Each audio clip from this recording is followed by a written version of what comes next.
Aujourd'hui, je vais te parler du syndrome de l'imposteur. Et en ce qui te concerne ici, c'est pour devenir formateur en ligne. Alors, à quoi ça correspond exactement? Tu as dû peut-être déjà en entendre parler. Le syndrome de l'imposteur, c'est quand tu considères que tu n'es pas légitime de faire quelque chose. Alors, à ça, il y a plusieurs raisons et c'est ce que nous allons voir maintenant. Alors, tout d'abord, en général, quand on est frappé de ce syndrome de manière inconsciente, hein, en fait, c'est que on ne se sent pas capable, donc on pense que l'on n'a pas les compétences. Et effectivement, si on n'a pas été formé, qu'on ne s'est pas formé, ça peut être justifié d'être frappé de ce syndrome-là. Mais en revanche, si tu as décidé d'entreprendre une formation pour acquérir les compétences, ça va t'aider justement à annuler complètement ce syndrome-là.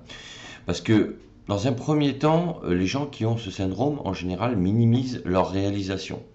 Alors, même s'ils n'ont pas acquis les compétences pour faire ce qu'ils veulent faire, comme par exemple formateur en ligne sur un domaine d'expertise ou une passion, ça ne veut pas dire qu'ils n'ont pas des compétences transversales acquises par ailleurs et qui peuvent leur servir pour justement faire cette nouvelle activité, ce nouveau métier, et qu'ils ont déjà certaines capacités. Mais les gens vont avoir tendance, donc ça c'est le premier point, à minimiser toutes leurs réalisations. Alors que s'ils prenaient une feuille par exemple, qui traçait un trait au milieu de cette feuille, en mettant point positif, point négatif, et qui listaient tous les points positifs dans leur expérience, c'est-à-dire leurs capacités, leurs aptitudes, leurs compétences, et les mettre en relation avec celles qu'il faut avoir pour être formateur, la plupart des gens s'apercevraient qu'ils ont déjà peut-être 20, 30, 40, 50, voire peut-être 70% des aptitudes et des capacités, voire des compétences, pour acquérir les nouvelles compétences. Ça veut dire qu'ils ne partent pas de zéro. Mais c'est souvent l'inverse qui se produit. Ces gens ont tendance justement à ne pas réfléchir sur leurs compétences et leurs acquis, donc qu'ils soient professionnels ou personnels, et donc se disent voilà, en quoi moi je suis légitime pour après proposer des formations en ligne. Alors ce qu'il faut savoir, c'est que si tu souhaites créer une activité en ligne, il y a un premier principe à respecter. Ça ne veut pas dire que ça va forcément fonctionner du premier coup, etc. Tu auras des essais à faire certainement, mais il n'y a que toi qui peux le décider. Personne ne doit décider à ta place si tu peux le faire ou pas, ou au moins essayer de le faire. Donc si tu souhaites te lancer, si tu as le projet de mettre en place donc une activité en ligne comme formateur en ligne pour proposer tes propres formations à terme, c'est à toi de le décider. Personne ne doit te dire si tu peux ou pas le faire. D'accord? Et même si tu te sens mal à l'aise sur certaines choses, etc., ben de toute façon, il va falloir que tu te formes et que tu apprennes. Et c'est au cours de cet apprentissage que tu vas pratiquer, que tu vas acquérir de l'expérience, et c'est avec de l'expérience que tu vas prendre de l'assurance. Donc avec de l'assurance, tu vas prendre confiance en toi, et en prenant confiance en toi, tu vas développer ton estime de soi. Voilà, c'est ça en fait qu'il faut mettre en route pour déclencher l'effet contraire du syndrome de l'imposteur. Donc le premier point qui peut faire que tu es frappé de ce syndrome, c'est que tu minimises tes réalisations, ce que tu es, ce que tu as déjà fait. Deuxième point très important, c'est la peur d'être exposé. C'est évident que si tu veux mettre en place une activité en ligne, il va falloir t'exposer. T'exposer, ça veut dire que tu vas devoir écrire des articles, mettre au moins ta photo sur ton blog, parce que tu vas devoir créer un blog, créer une chaîne YouTube, faire des vidéos. Donc là, forcément, il va falloir te montrer. Et c'est vrai que c'est un exercice qui n'est pas si facile. Moi, j'ai été formateur pendant des années, j'ai animé des réunions, je manageais des gens, etc., etc. Et c'est vrai que le jour où j'ai dû me filmer avec une caméra, ben en fait, tu regardes mes premières vidéos, c'est nul, quoi, en fait. Pourquoi? Parce qu'en fait, j'étais concentré sur la caméra, alors qu'en fait, il faut se dire que tu parles à quelqu'un d'autre. Et c'est un exercice qui s'apprend en fait en pratiquant tout simplement pour, au final, oublier la caméra.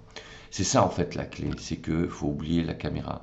Et puis après se dire, voilà, si je m'expose, je vais avoir des gens qui vont mettre des commentaires négatifs, etc. Mais ça, de toute façon, tu en auras toujours. Ça sera jamais bien. Même si tu es parfait à 100%, tu auras toujours quelqu'un qui va venir et qui va faire un commentaire négatif. C'est comme ça.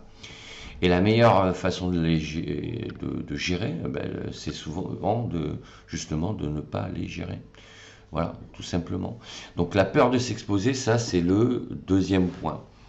Troisième point, c'est faire des comparaisons, c'est-à-dire te comparer, mais de manière excessive, dans le sens où tu vas en général avoir tendance à te comparer avec ceux qui font déjà ce que tu souhaiterais faire en ligne. Et eux, ça se trouve, ils ont plusieurs années d'expérience, et donc ils ont une certaine assurance, une certaine confiance en eux.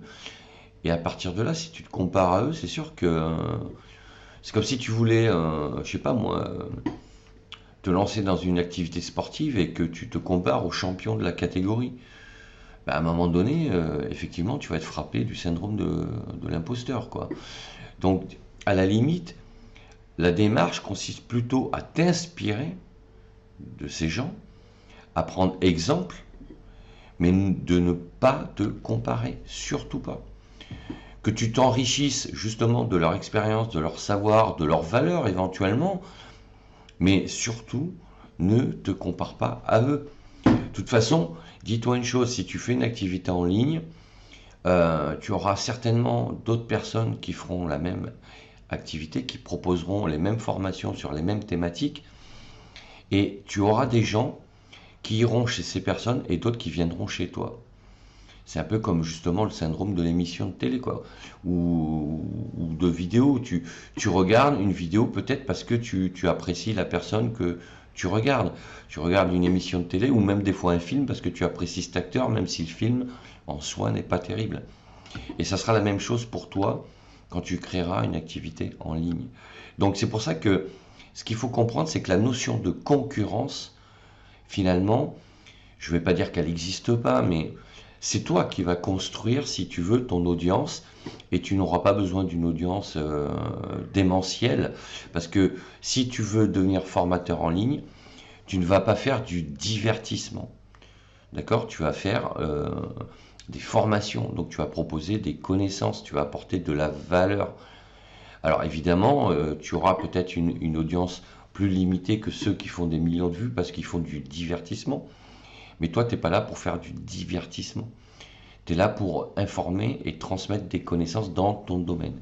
Donc ça, c'est le troisième point, la comparaison excessive. Surtout ne pas se comparer. Quatrième point, c'est l'auto-évaluation disproportionnée. C'est-à-dire que tu auras tendance naturellement, inconsciemment, à t'auto-évaluer. Quand tu auras fait quelque chose, tu vas dire, voilà, tu vas le regarder, et forcément, tu auras tendance à voir le verre à moitié vide plutôt que le verre à moitié plein. Et ça, c'est de l'autodépréciation qui est hyper négative. Alors, ça ne veut pas dire qu'il ne faut pas être honnête avec soi-même et voir ce qui ne va pas pour l'améliorer et le faire évoluer. Mais une fois que tu as fait le point, tu te dis, bon là, c'est pas bon ce que je suis en train de faire, je vais essayer de faire mieux. Tu vas faire mieux et tu passes à autre chose. Ne pas s'arrêter sur ce que tu as raté, si tu veux. C'est ça qui te fera avancer. Donc, quatrième point, l'auto-évaluation disproportionnée. Cinquième point, c'est le perfectionnisme excessif. Donc, si tu veux, ce qu'il faut comprendre, c'est qu'il vaut mieux que ça soit fait que parfait et pas fait. Parce que si tu attends d'être parfait pour le faire et que tu es perfectionniste, tu risques de ne rien faire. Et il vaut mieux faire quelque chose qui n'est pas parfait que de ne pas faire quelque chose puisque tu as peur que ça ne soit pas parfait. Et donc, il vaut mieux te lancer et démarrer. Et en fait, c'est avec l'entraînement et la pratique que tu t'amélioreras et que tu seras de plus en plus satisfait de toi-même. Et c'est comme ça que ton estime et ta confiance en toi augmentera et que tu prendras de l'assurance et que tu seras beaucoup plus motivé. Donc voilà les 5 points du syndrome de l'imposteur que tu dois apprendre à identifier, à maîtriser et à annuler. Voilà ce que je voulais dire sur le sujet. Donc si tu es dans ce cas-là, n'hésite pas à me laisser un commentaire, à mettre un pouce bleu vers le haut, t'abonner à la chaîne. Et sache que tu peux télécharger justement mon guide Devenir formateur en ligne sur mon blog Cap sur vous. Tu as tous les liens dans la description de la vidéo. Je te dis à bientôt pour d'autres sujets. Ciao, ciao.